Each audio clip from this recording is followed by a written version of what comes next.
There are moments in life when a single sentence slices through a room and alters the air itself. Moments when pride collides with reality in a way that leaves everyone watching stunned and silent. Before we dive in, let us know in the comments where you are watching from.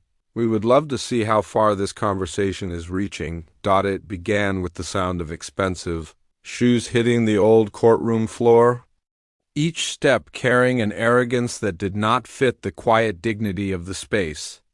A man entered wearing a suit that looked like it had never seen a crease, a tie that whispered luxury, and an expression that suggested the world rotated for his convenience. His posture was perfect, too perfect. The kind of posture built from decades of being told yes, even before he finished forming the question. He did not walk. He glided, shoulders back, jaw set, eyes scanning the room as if searching for something worthy of his attention and finding nothing of interest. There is a strange energy that fills a room when someone believes he is above it. An invisible pressure that makes even the walls feel smaller. People shifted in their seats. Some whispered. Some looked away. Some stared, unable to ignore a man who carried himself like a headline waiting to happen. Judge Caprio, seated behind the bench, had seen thousands of faces and thousands of stories. He had seen anger, regret, confusion, fear. But this expression, this dismissal of the very idea that he could be held accountable, was something else entirely. "Good morning," the judge said gently. The man did not mirror the greeting. He responded as though he were speaking to a clerk in his office, someone paid to make his day easier. He leaned forward, placed a leather checkbook on the podium, and made a sound halfway between a sigh and a yawn. He asked one question, and that question revealed everything. How much is this going to cost me? Not what happened. Not how does the process work. Not what do you need from me. Just a price tag. He spoke the way a man speaks when he has lived his entire life assuming everything has a price tag. Rules, people, dignity. As if the world is simply a marketplace and he is the only buyer who matters. Judge Caprio watched him calmly. The way someone watches a child attempt to understand the workings of an adult world.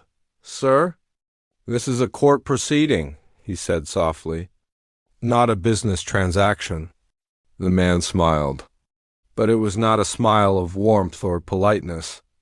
It was the slow, dismissive smile of someone who believed he held all the cards.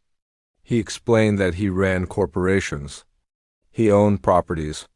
He employed thousands. He paid enormous taxes.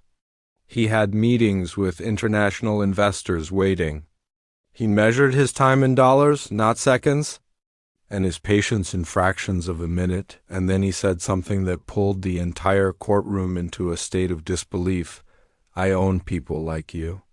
A sentence so heavy, so careless, so soaked in entitlement that even he seemed to realize it had gone too far the moment it crossed his lips. But pride is a strange thing. Once spoken, some words cannot be retrieved, no matter how quickly regret appears. The judge froze. Not in anger, not in shock, but in something far more powerful. It was the stillness of someone deciding how much truth the moment deserved. People in the gallery did not move. They did not breathe loudly. It felt as though the entire room leaned forward, waiting for the reply that would either soothe or shatter. The arrogance standing at the podium. The judge leaned forward slightly. "Did you just say you own me?" The man attempted to pivot. He attempted to coat his words in economic theory. He tried to phrase his arrogance as logic. He insisted he meant it in an abstract, financial sense, but the judge was no stranger to excuses disguised as explanations. For 30 years, he had looked into the eyes of individuals from every level of society. He had learned something that could not be taught in books or courtrooms or seminars. He had learned that character is not measured in income, that compassion does not come from wealth, and that humility is not an automatic trait granted to those who achieve success, The judge began speaking with a quiet force that felt like a storm building without raising its voice. He recalled the man's words one by one, placing each of them gently on the table so that the man could see the enormity of what he had implied. He reminded him that offering extra money to speed up the process was not generosity but an attempt to buy privilege. He reminded him that time might be valuable. But justice did not run on an auction system. He reminded him that taxes do not create ownership of public servants, and then he told him the truth he did not want to hear, that respect cannot be purchased and that the courtroom does not operate on wealth. People watch the billionaire shrink, not physically, but in the way a spotlight reveals the actual size of a shadow. His shoulders lowered. His voice softened. His confidence cracked. "I apologize," he said, but the words arrived too late. The kind of apology offered only after consequences become clear. The judge read the law. He explained his discretion. He recounted every act of disrespect that had occurred in the previous minutes. And then he delivered the decision. Fine increased from $85 to $5,000, not out of spite, not out of anger, but out of respect for the system the man had attempted to diminish. The gallery gasped. The billionaire went pale. $5,000 to a man of his wealth was not ruinous. But the message behind the number was far more expensive than the number itself. The judge was not finished. He assigned community service. 50 hours. The man reacted exactly as expected. He explained that his schedule could not afford it. He explained that he was too important, too busy, too essential to the economy, but the judge was immovable. He sent him to a community kitchen. Not as a punishment of humiliation, but as a lesson in humanity. 50 hours in a place where meals are not taken for granted. 50 hours surrounded by people who have lost jobs, lost homes, lost stability. People who, despite their struggles, greet volunteers with gratitude, not entitlement. When the billionaire first stepped into the kitchen, he looked like someone entering an unfamiliar world. The air smelled of food, not expensive cologne. The room buzzed with conversation, not the hush of corporate meetings. And for perhaps the first time in a long time, no one cared about his wealth. No one flattered him. No one sought favors. They simply handed him a stack of dishes and pointed him to the sink. During those hours, something shifted. Not abruptly, not dramatically, but in small pieces. He watched children walk in with their parents, hopeful for a warm meal.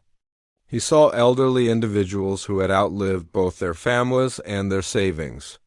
He spoke with a veteran who had seen more pain in a year than most people see in a lifetime.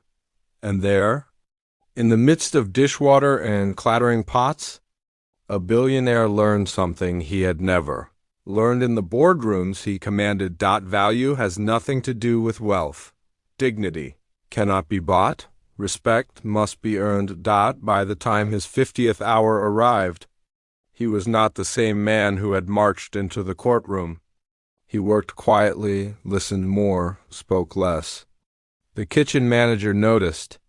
She told him she expected him to quit like others who had come before him. But he stayed. He finished. He learned, months later, a donation arrived at the kitchen. Anonymous but unmistakable. $500,000, accompanied by a note that said simply, "For food, for dignity," from someone who learned. In the end, the billionaire did not lose $5,000. He lost something far heavier, the illusion that his wealth placed him above others. And he gained something far more valuable, the understanding that humanity is not a currency. He entered the courtroom as a man who believed he owned the city. He left as someone who finally understood that no one owns dignity. No one owns respect, and no one owns a judge. Stories like this inspire you, challenge you, or make you think differently about power and humility. Make sure you subscribe and share your thoughts below.